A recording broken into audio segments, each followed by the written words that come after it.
ইবনে সিনা একজন প্রখ্যাত মুসলিম দার্শনিক ও চিকিৎসাবিদ। ঈশ্বরের অস্তিত্ব সম্পর্কে তাঁর যে যুক্তিটি সবচেয়ে বিখ্যাত তা হল আবশ্যিক অস্তিত্ব এর ধারণা। চলুন এবার আমরা ইবনে সিনার যুক্তিটির বিশদ ব্যাখ্যা করি। প্রথমে আমরা জেনে নিই আবশ্যিক অস্তিত্ব কী। ইবনে সিনার দর্শনে আবশ্যিক অস্তিত্ব বলতে সেই সত্তাকে বোঝায় যা নিজে থেকেই বিদ্যমান এবং যার অস্তিত্বের জন্য অন্য কিছুর প্রয়োজন হয় না। এই আবশ্যিক সত্তা হলেন ঈশ্বর। ইসলামী দর্শনে ইবনে সিনার মতে এই আবশ্যিক সত্তা থেকেই অন্যান্য সকল অস্তিত্বশীল বস্তুর উৎপত্তি হয়। ইবনে সিনা বলেন, আমাদের চারপাশের সব কিছুই ঘটছে, রূপান্তর হচ্ছে, ধ্বংস হচ্ছে বা জন্ম নিচ্ছে। অর্থাৎ এই সব কিছুর অস্তিত্ব সাংঘাতিক নয়। এগুলো হতে পারত না, আবার থাকতেও পারত না। কেবল নির্দিষ্ট কারণ থাকলেই এগুলো থাকে। এবার আমরা আলোচনা করব সম্ভাব্য সত্তা নিয়ে। সম্ভাব্য সত্তা নিয়ে ইবনে সিনার আলোচনা খুব গুরুত্বপূর্ণ। যাদের অস্তিত্ব অনিবার্য সত্তার উপর নির্ভরশীল, যেমন মানুষ, গাছ, পৃথিবী, অনিবার্য সত্তা ছাড়া এদের অস্তিত্ব কল্পনা করা যায় না।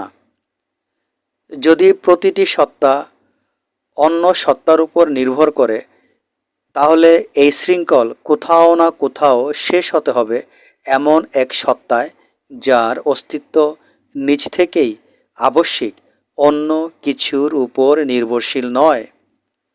এই আবশ্যিক সত্তাই হলো ঈশ্বর। তার মতে ঈশ্বর এক ও অবিভাজ্য। ইবনে সিনা বলেন, এই আবশ্যিক সত্তা একাধিক হতে পারে না, কারণ একাধিক হলে তাদের মাঝে পার্থক্য বোঝাতে কিছু বৈশিষ্ট্য থাকতে হবে, আর বৈশিষ্ট্য মানেই সীমাবদ্ধতা, কিন্তু ঈশ্বর সীমাবদ্ধ নয়, অতএব তিনি এক ও অনন্য। তার মতে ঈশ্বরের অস্তিত্ব, তার সত্তা, অর্থাৎ ঈশ্বরের অস্তিত্ব ও ঈশ্বরের সত্তা একই।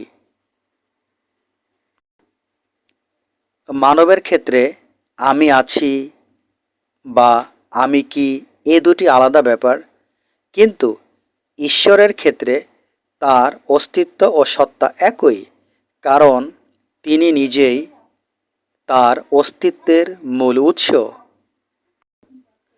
ইবনে সিনার যুক্তির দার্শনিক গুরুত্ব।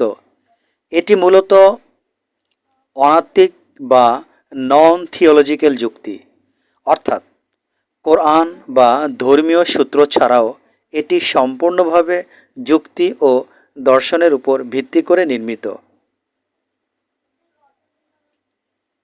ইবনে রুশদ, টমাস একুইনাস এবং পরবর্তীতে বহু পশ্চিমা চিন্তাবিদ এই যুক্তি ব্যবহার করেছেন বা এর উন্নয়ন করেছেন। এটি কসমোলজিক্যাল আর্গুমেন্ট এর এক বিশেষ রূপ হিসেবে পরিচিত। চলুন আমরা উদাহরণ দিয়ে ব্যাখ্যা করি। ধরা যাক একটি বই টেবিলের উপরে আছে, কিন্তু বইটি ভাসছে, কোনো টেবিল নেই। তখন প্রশ্ন আসবে, এই বইটা কিভাবে ভাসছে? যদি বলা হয় নিচে একটা খাঁচা আছে এবং খাঁচার নিচে আরেকটি খাঁচা, এভাবে অসীমভাবে নিচে চলে গেলে তাহলে সমস্যা রয়ে যায়। এটি কিভাবে স্থিতিশীলভাবে দাঁড়িয়ে আছে? এর অর্থ এই শৃঙ্খলের নিচে কোথাও না কোথাও এমন কিছু থাকতে হবে যেটি নিজে দাঁড়াতে পারে অন্য কিছুর সাহায্য ছাড়াই, যেমন জমিন। ঠিক তেমনি এই দুনিয়ার সব কিছুই নির্ভরশীল। তাদের অস্তিত্বের জন্য একটি অনির্ভরশীল মূল সত্তা দরকার, সেটা হলো ঈশ্বর। উপসংহার: ইবনে সিনার যুক্তি কেবল ধর্মীয় ঈশ্বরে বিশ্বাস তৈরি করে না, বরং এক গভীর, যুক্তিভিত্তিক এবং দার্শনিক ঈশ্বরের ধারণা দেয়। এই যুক্তি পাশ্চাত্যে এবং প্রাচ্যের দর্শনে গভীর প্রভাব ফেলেছে এবং আজও এটি ধর্মতত্ত্বে অন্যতম আলোচিত যুক্তি। আজকের ভিডিও এখানেই শেষ করছি। আল্লাহ হাফেজ।